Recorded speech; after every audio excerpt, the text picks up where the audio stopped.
Welcome to my channel. I'm Comet from Comet Art. Today's video is about creating a butterfly cane and a spatial figurine. I've been creating these for years now. They are what I call mini ladies, so come with me in the making process of theirs. I work with polymer clay, female clay most of the time. After conditioning it, I started by making a moth cane. Yes, this particular lady is inspired by the Chinese moth, also called Actias du Bernardi. I love the pastel colors and the shape with the tiny thingy on the bottom wings. With a reference next to me, I mixed every color I was going to need. Once it's done, I only have to assemble everything with the right shape and gradient. Speaking of which, polymer clay gradients are made rolling two colors or more in the Besta machine a few times, always going in the same direction.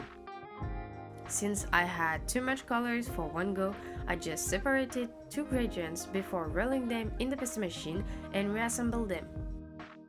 To break the straightness of the horizontal gradient, I tried to cut the pink part in several sections and rebound them offset. I squeezed and repeated this step. Then I formed the wings' global shapes.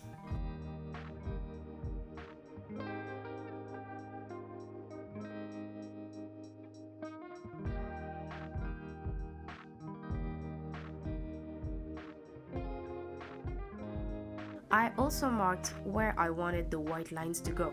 I cut and inserted the off-white clay and sticking the two sides together right away.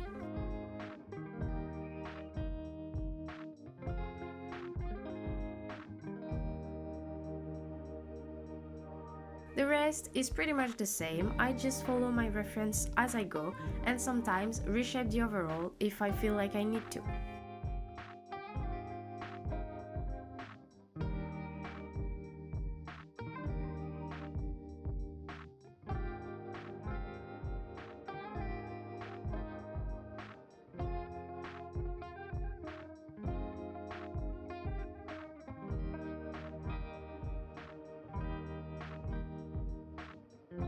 I made the figurine first since, as I said, I wasn't sure that the cane would work well. So, for this character, I started with the bottom of the body since she needs something to stand on. First, I made a clay gradient for the legs and made two little worms. They were too big, so I cut the end and reshaped them. I created a little foot by making an indent with my finger for the ankle and repeated this step for the back of the knee.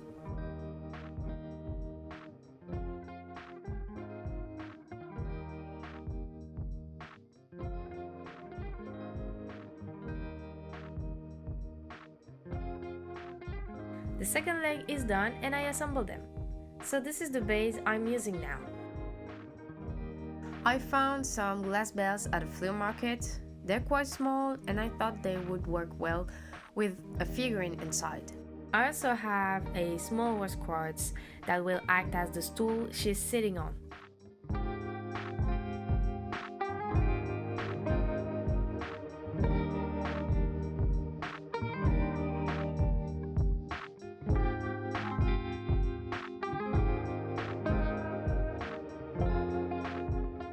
With the leftover I had from the legs gradient, I used a small piece to create the torso. I inserted a wire in it and added the overall to the legs.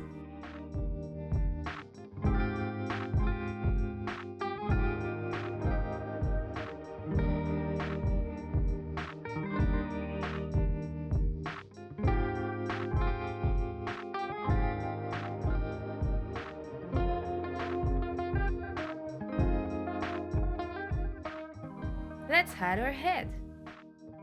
I started by rolling a small bit of clay. After flattening it a bit on my working surface, I made some indents for the eyes. With black clay, I created the base for the eyes. I added a tiny nose and some lips. It's just two small balls rolled to form mini worms. I then put them into place.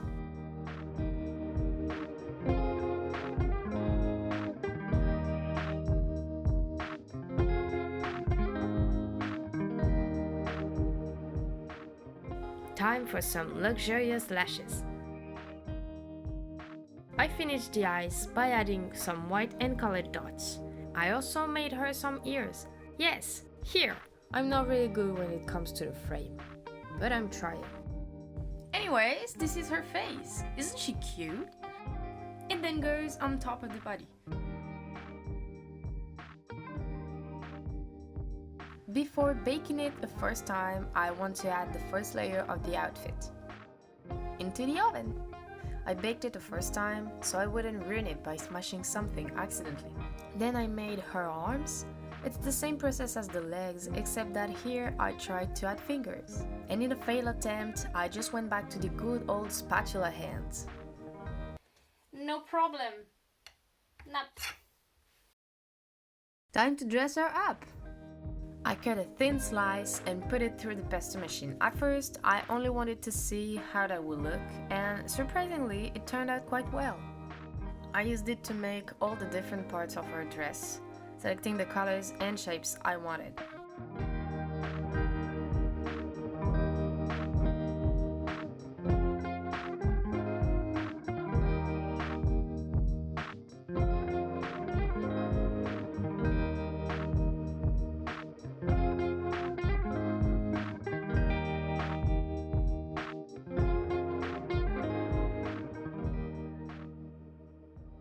For the color, I folded a strip of clay in a accordion style and started to give her a hairstyle. It is pretty simple to do. I roll some clay in a pointy worm, flatten it a bit, and create some indents with a needle tool to create the hair texture.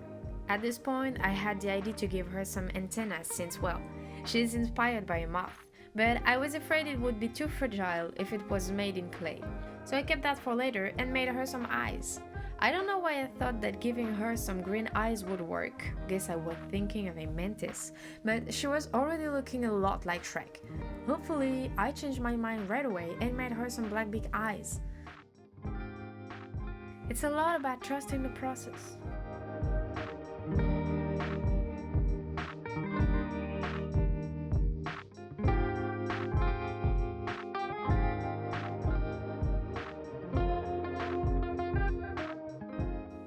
I gave her some bangs. At this point, my idea was to create an intricate hairstyle. I made a long hair strand and formed a circle at the back of her head. This is to give a bit of a volume and to have an original look. Plus, it would accentuate the idea of two big eyes on top of her head. I placed the second one, as well as some really small strands at the back, and called it a day.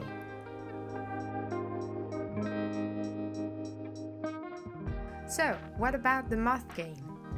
Well, my friends, it didn't go as planned. But let's start by the beginning. I elongated the cane to get different sizes, but I realized quite soon that some colors were not cooperating. Oh, look at me, being so confident about it. The disappointment will be devastating.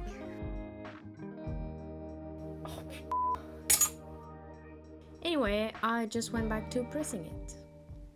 Right now, I don't feel like this will turn out as anything great. I'll try to make something out of it. I have so much respect for the artists that create butterfly skein. Actually, this is my fault. I didn't pay enough attention to the color stripes, and I was not precise enough. At the end, the cane is wonky and not really usable for a big moth that I wanted to do. And there were other problems that I didn't anticipate it either. They're not even. I am kind of crying inside. No. It has some small holes. At this point, I was pissed off by my own lack of dedication I should have put in this game. So I didn't record the making of the moth. I tried to do something nice out of it, but I was also rushing it because of how annoyed I was. I just made a bunch of butterflies and threw everything in the oven. For the last part, I drilled some holes in the figurine's head because, remember, I said she would have antennas. I inserted a wire in each hole, and we're done for the mini lady herself.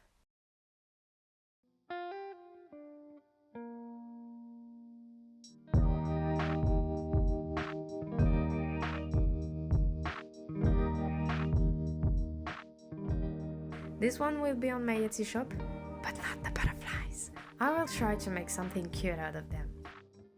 You can follow me on Instagram if you're curious about them. Thank you for watching. Bye!